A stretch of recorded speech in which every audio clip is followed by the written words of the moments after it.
Well, this is ongoing, kind of taking over Billy Taylor's position at the Kennedy Center. And what it is more of, if anything, it's to shove in the back to really think about the perspective of the music. All that the music has in it, not just like what little slice of life it represents, but really like what does it represent globally? Not just what it represents in New York City, downtown versus uptown, you know, but like really look at everybody, how everybody contributes to the language of it. And Billy did this, and he really made sure that the music was present in American homes, you know, on television.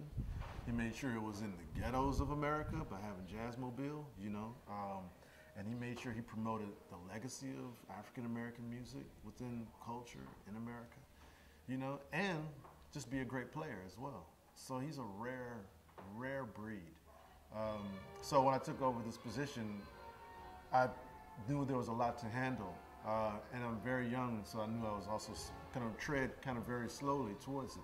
But I met with Wynton Marsalis because I feel like he's only very few other musicians in this kind of role. So meet with him to talk about these same kinds of futuristic ideas about where and what the music can be.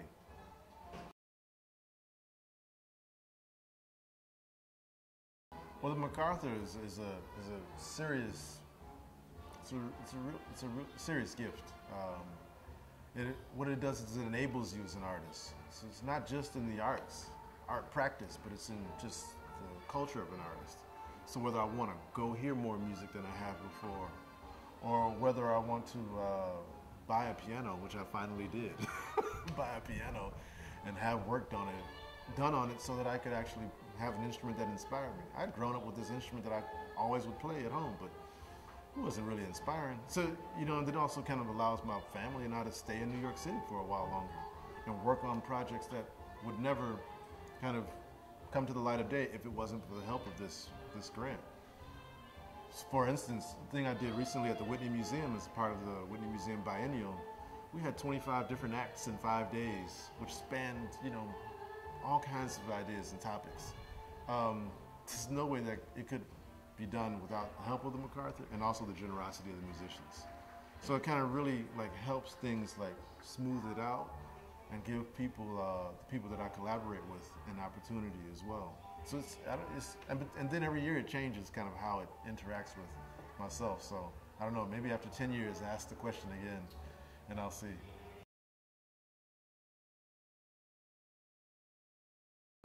The MacArthur Foundation, I think by giving out the fellowship, asks that you continue the work you've done and that you continue the work in a way that, you know, begins to challenge who you are as an artist and challenge your audiences as you continue to grow.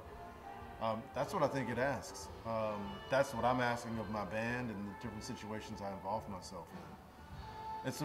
But to get it at like 35 was a big poke in the back too, though. It was saying, okay, you have at least, hopefully, God willing, another 40 years on here, on the planet. And so here's this shove forward. So I think, you know, through it comes all these other opportunities, and so we'll see where they go.